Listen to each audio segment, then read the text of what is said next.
लाली चालू करिए भाई साहब। आज अहम मीटिंग है, अंग्रेजी साल का पहला ही दिन है। तो क्या फैसले होंगे आने वाले दिनों में? संगठन में क्या देखें? आपको और आपके माध्यम से राजस्थान के सभी नागरिकों को नव वर्ष की हार्दिक बधाई और शुभकामनाएं।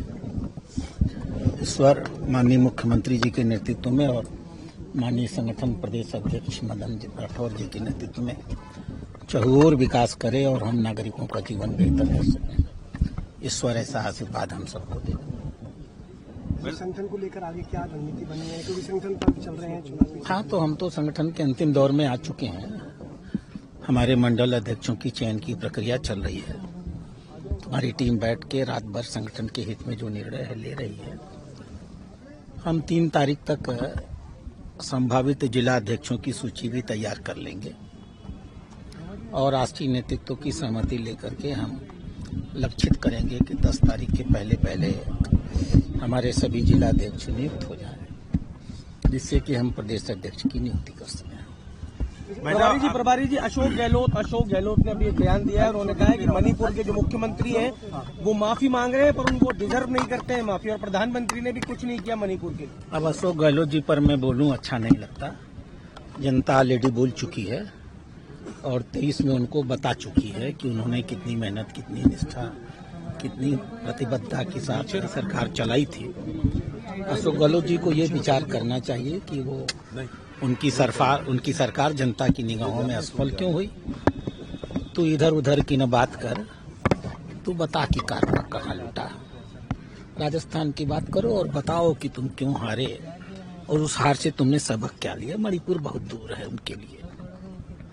आपने कल एक बड़ा बयान दिया था, पुराने दरख्त गिरते हैं तो नए खिलते हैं पेड़। इसका मायने ये प्रकृति का नियम है और आप इस प्रकृति के नियम को बड़ा मानते हैं। मुझे तो आश्चर्य होता है।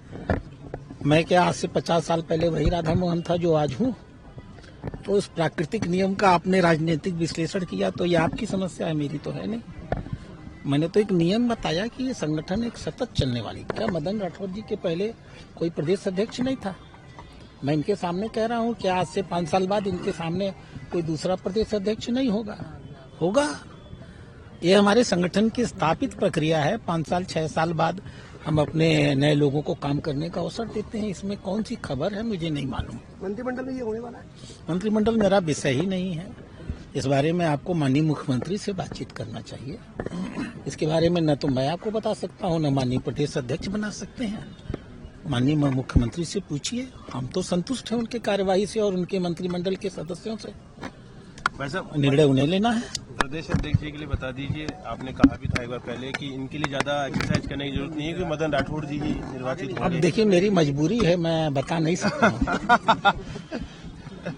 मैं यहाँ का ऑब्जर्वर भी हूँ, मैं चुनाव अपील अधिकारी भी हूँ। चुनाव की प्रक्रिया चल रही है। अब चुनाव के पहले ही मैं घोषित कर दूं कि यही अध्यक्ष रहेंगे, ये कैसे संभव है? इनका मुकाबला बड़े बड़े लोगों से है। मुझे विश्वास है कि मुकाबला करेंगे, जीतेंगे, लेकिन अभी इसकी घोषणा मैं अभी नहीं कर सकता। नया साल शुरू हो गया है, पिछले सालों के शुरू में आप देखें भजनलाल सरकार, इससे सफलतम कोई सरकार हो सकती है क्या?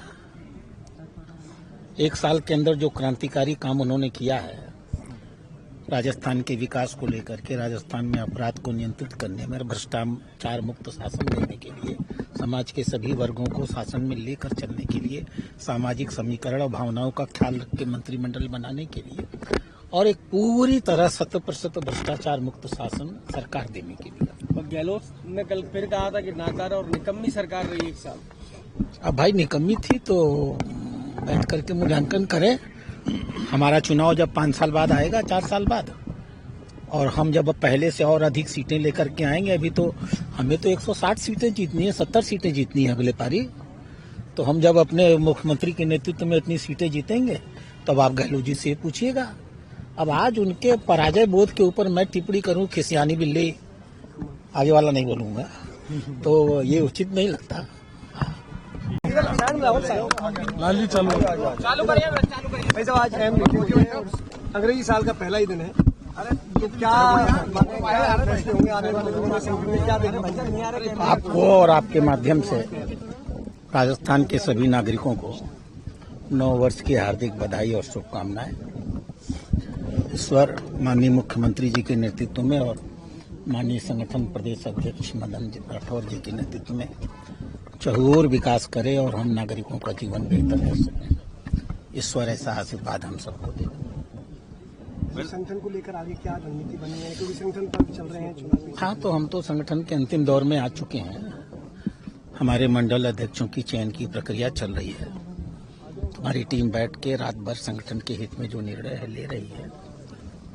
हम 3 तारीख तक संभावित जिला अध्यक्षों की सूची भी तैयार कर लेंगे और राष्ट्रीय नेतृत्व की सहमति लेकर के हम लक्षित करेंगे कि 10 तारीख के पहले हमारे सभी जिला अध्यक्ष नियुक्त हो जाएं, जिससे कि हम प्रदेश अध्यक्ष की नियुक्ति कर सकें। प्रभारी जी अशोक गहलोत ने अभी एक बयान दिया है। उन्होंने कहा है कि मणिपुर के जो मुख्यमंत्री हैं वो माफी मांग रहे हैं, पर उनको डिजर्व नहीं करते हैं माफी, और प्रधानमंत्री ने भी कुछ नहीं किया मणिपुर के लिए। अब अशोक गहलोत जी पर मैं बोलूं अच्छा नहीं लगता। जनता ऑलरेडी बोल चुकी है और 23 में उनको बता चुकी है कि उन्होंने कितनी मेहनत, कितनी निष्ठा, कितनी प्रतिबद्धता के साथ सरकार चलाई थी। अशोक गहलोत जी को ये विचार करना चाहिए कि वो उनकी सरकार जनता की निगाहों में असफल क्यों हुई। तू इधर उधर की न बात कर, तू बता कि कारवा कहाँ लुटा। राजस्थान की बात करो और बताओ कि तुम क्यों हारे और उस हार से तुमने सबक क्या लिया। मणिपुर बहुत दूर है उनके लिए। आपने कल एक बड़ा बयान दिया था, पुराने दरख्त गिरते हैं तो नए खिलते हैं। इसका मायने ये प्रकृति का नियम है और आप इस प्रकृति के नियम को बड़ा मानते हैं, मुझे तो आश्चर्य होता है। मैं क्या आज से 50 साल पहले वही राधा मोहन था जो आज हूँ? तो उस प्राकृतिक नियम का आपने राजनीतिक विश्लेषण किया तो ये आपकी समस्या है, मेरी तो है नहीं। मैंने तो एक नियम बताया कि ये संगठन एक सतत चलने वाली। क्या मदन राठौर जी के पहले कोई प्रदेश अध्यक्ष नहीं था? मैं इनके सामने कह रहा हूँ कि आज से 5 साल बाद इनके सामने कोई दूसरा प्रदेश अध्यक्ष नहीं होगा। ये हमारे संगठन की स्थापित प्रक्रिया है। 5 साल 6 साल बाद हम अपने नए लोगों को काम करने का अवसर देते हैं। इसमें कौन सी खबर है मुझे नहीं मालूम। मंत्रिमंडल में ये होने वाला है? मंत्रिमंडल मेरा विषय ही नहीं है। इस बारे में आपको माननीय मुख्यमंत्री से बातचीत करना चाहिए। इसके बारे में न तो मैं आपको बता सकता हूँ, न माननीय प्रदेश अध्यक्ष बना सकते हैं। माननीय मुख्यमंत्री से पूछिए। हम तो संतुष्ट हैं उनके कार्यवाही से और उनके मंत्रिमंडल के सदस्यों से। निर्णय उन्हें लेना है। प्रदेश अध्यक्ष जी के लिए बता दीजिए, आपने कहा भी था एक बार पहले कि इनके लिए ज्यादा एक्सरसाइज करने की जरूरत नहीं है, क्योंकि मदन राठौड़ जी ही निर्वाचित होंगे। अब देखिए, मेरी मजबूरी है, मैं बता नहीं सकता हूँ। मैं यहाँ का ऑब्जर्वर भी हूँ, मैं चुनाव अपील अधिकारी भी हूँ। चुनाव की प्रक्रिया चल रही है। अब चुनाव के पहले ही मैं घोषित कर दूं कि यही अध्यक्ष रहेंगे, ये कैसे संभव है? इनका मुकाबला बड़े बड़े लोगों से है।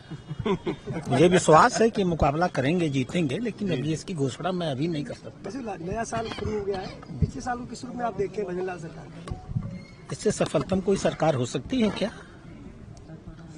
1 साल के अंदर जो क्रांतिकारी काम उन्होंने किया है राजस्थान के विकास को लेकर के, राजस्थान में अपराध को नियंत्रित करने में, भ्रष्टाचार मुक्त शासन देने के लिए, समाज के सभी वर्गों को शासन में लेकर चलने के लिए, सामाजिक समीकरण और भावनाओं का ख्याल रख के मंत्रिमंडल बनाने के लिए, और एक पूरी तरह 100% भ्रष्टाचार मुक्त शासन सरकार देने के लिए। गहलोत ने कल फिर कहा था कि नाकार और निकम्मी सरकार रही 1 साल।